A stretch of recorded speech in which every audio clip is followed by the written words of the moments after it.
Hivyo Kidege una akili wewe. Kwa hiyo umenipigia simu, nimetoka huko unajua nilikuwa nafanya nini? Nimekuja mpaka hapa ili uje unionyeshe kuna mwanamke mwingine, si ndio? Hebu sikiliza bwana Lize, mimi niseme kitu changu. Yaani issue iko hivi. Yaani mimi na Daisy sijui na nyie, sijui yani mkoje, yani wanawake gani amjeje hata kunifumania, yani mmezubaa tu. Mimi nilikuwa na mwanangu Kanubo pale leo hivi amekuja wapenzi wake wamemfumania, wanamgombania mpaka raha. Yaani wanamgombania mimi huwa kwangu hata. Sasa nyinyi mimi nina wapenzi wengi, sio nyie wawili tu. Mimi nina wapenzi wengi.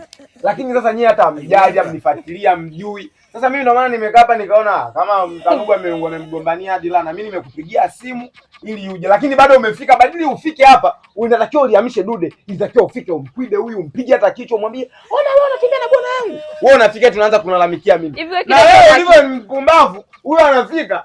Badili afike uanze kumwambia, "Unaingia kwa bwana wangu nini?" Umpige hata ngumi. Wewe unafika tena tunaona anza kunanyongonyea tena yani mimi. Hivi wewe uko sawa kweli? Sio niko sawa, hebu angalia. Ona sasa, ona. Lakini yaani mtu amefika amekukuta na mpenzi wako hapo anakupiga kofi, ona mshangaa. dada, hivi kweli tuna date na mtu ambaye ana akili timamu? Leo ndo nimejua kwamba tuna date na chizi. Hapo hivi. Wewe una akili Kidege. Mwambie wewe ndo una akili. Mwambie huyu huko ndo inanoga. Yaani mimi nachotaka ni yani nigombanie ni wewe unasema hivi. Dada acha kutembea na bwana yangu. Alafu na wewe unasema hivi. Huyu ni bwana yangu sio bwana wangu. Yaani si ile mimi alafu unakuwa unanivuta huko unasema wa kwako na huyu anakuwa ananivuta huko anasema wa kwake. Yaani mimi sijui na date na wanawake wa aina gani aise. Da.